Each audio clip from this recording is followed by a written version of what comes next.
we have already mixed the concrete, and we're ready to use it into our concrete mold.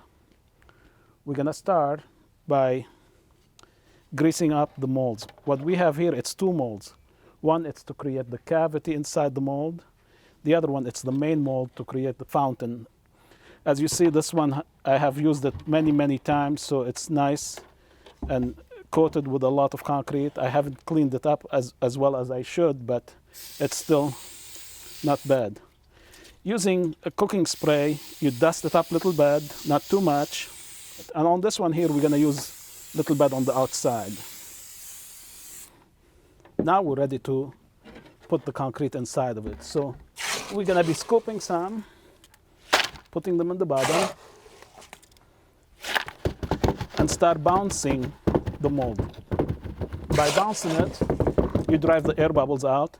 And as you see now, I'm gonna be putting concrete in the center of it and driving all the concrete, let it grow upward and not entrap any air bubbles here by just doing like this.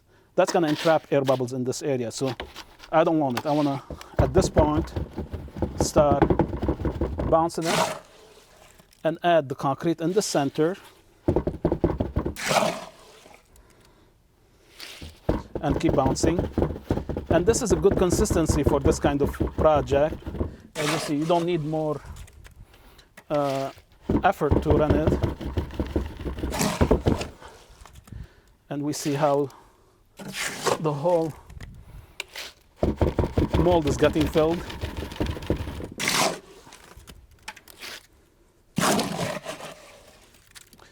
Now to create the cavity, what we're gonna use here, it's a 15-inch half round. So we're gonna put it in and start pushing it down and shake it. So to help me to keep it down, there's a couple of ways. You could put sand. In this situation, I have a half non-mixed bag of concrete.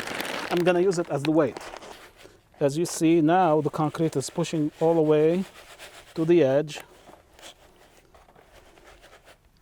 And I'm gonna bounce it a little bit more, shake it, and let it settle in. Okay, so now what we have, it's almost to the top. And what we will do, we'll let it sit for a couple of hours. After a couple of hours, we kind of take this one and twist it a little bit. And we will be ready to move it, to remove the cavity after a couple of hours.